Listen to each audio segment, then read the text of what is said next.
Bonjour ou bonsoir, tout dépend à quelle heure vous regardez cette chronique vidéo. Vous m'avez certainement reconnu. Je suis votre chroniqueur habituel sur l'ODJ Média et sur la web radio R212. Je commence par vous raconter une petite histoire ubuesque. Oui, le jour où un faux mendiant m'a demandé un virement. Voici la scène. Un jour, dans un café sur la corniche de Casablanca, un homme s'approche de moi. Il n'a pas l'air d'avoir dormi dehors, ni même de souffrir particulièrement. Il me tend un petit papier. SVP, monsieur. Je suis dans une situation difficile. Si vous pouvez m'aider, voici mon RIB. J'ai cru d'abord à une blague. Mais non, l'homme avait tout prévu. Pas de pièces? Pas grave, un petit virement suffira. Ce jour-là, j'ai compris que la pauvreté changeait de visage, et que l'aumône aussi. Depuis, je garde un doute permanent. Suis-je face à un besoin réel ou à un business innovant? Dans les deux cas, c'est le système qui est malade, et nous avec. Alors j'ai écrit cette chronique un peu fou, bizarre, mais extravagante. Le smartphone dans une main, la main tendue dans l'autre. Voilà peut-être le nouveau portrait du mendiant 2.0 à Casablanca, une image digne d'un sketch, d'une satire, d'un monde où le réel dépasse joyeusement la fiction. Pourtant, ce n'est ni une farce ni une annonce promotionnelle d'une start-up sociale. D'après une rumeur qui enfle dans les travées des réseaux sociaux et les cercles de discussion les plus fumeux, les mendiants casablancais seraient bientôt équipés de TPE, terminaux de paiement électronique. Oui, vous avez bien lu, des TPE.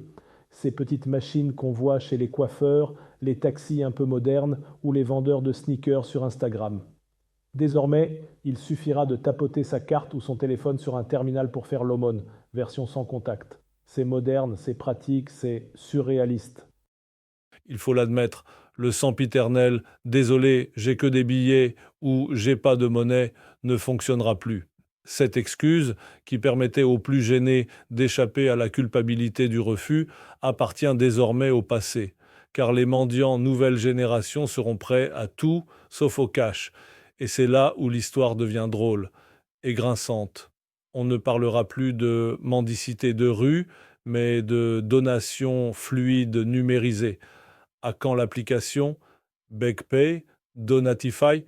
Peut-être une super app intégrant statistiques, notifications et suggestions de mendiants proches de chez vous, mais derrière cette idée ubuesque se cache un malaise bien plus profond.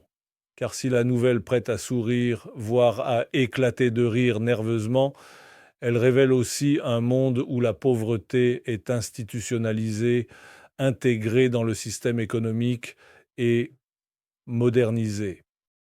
Car c'est là le deuxième pilier de cette nouvelle farce à la Kafka, la reconnaissance de la mendicité comme secteur structuré et porteur. Selon certains défenseurs de l'initiative, il s'agirait d'un secteur participant à la lutte contre le chômage, à la réduction de la criminalité organisée, voire au maintien de l'équilibre social. On parle de 50 000 bénéficiaires avec un souci de parité homme-femme, s'il vous plaît. Oui, le mendiant du futur n'est plus marginal. Il est un rouage de l'économie urbaine avec peut-être bientôt un statut, un syndicat et pourquoi pas un congrès annuel sponsorisé par une banque digitale. Alors, est-ce une forme d'inclusion inédite ou un aveu d'échec des politiques sociales?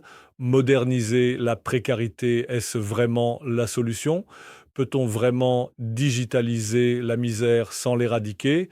À force de tout vouloir transformer numériquement, on se retrouve à rendre high-tech ce qui devrait être traité en urgence sociale. Le paradoxe est mordant.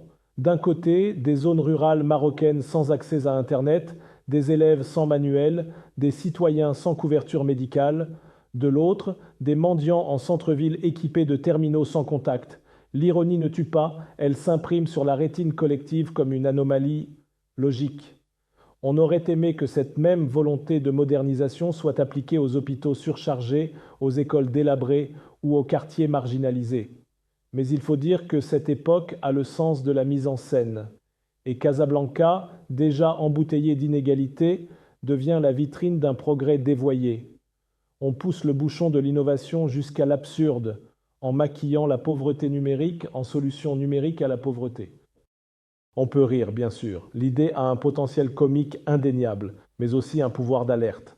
Car ce genre de mesure, même si elle part d'un bon fond, soyons naïfs une minute, traduit surtout un glissement dangereux, celui de l'acceptation fataliste de la misère comme composante inévitable de nos villes. On ne lutte plus contre la pauvreté, on l'organise, on ne cherche plus à intégrer les plus démunis, on leur donne des outils pour mendier plus efficacement. Une société qui équipe ses mendiants de TPE, c'est peut-être une société qui a baissé les bras, qui préfère rationaliser la détresse plutôt que la combattre, ou qui trouve plus sexy, sur un rapport PowerPoint, de parler de modernisation inclusive plutôt que de manque de vision sociale. Au fond, cette histoire pourrait être signée Charlie Chaplin.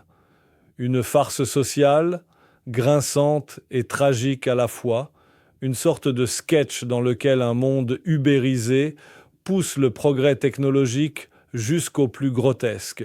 Et comme toujours, ce qui est drôle n'est pas ce qui est faux, mais ce qui est trop vrai pour qu'on l'ignore.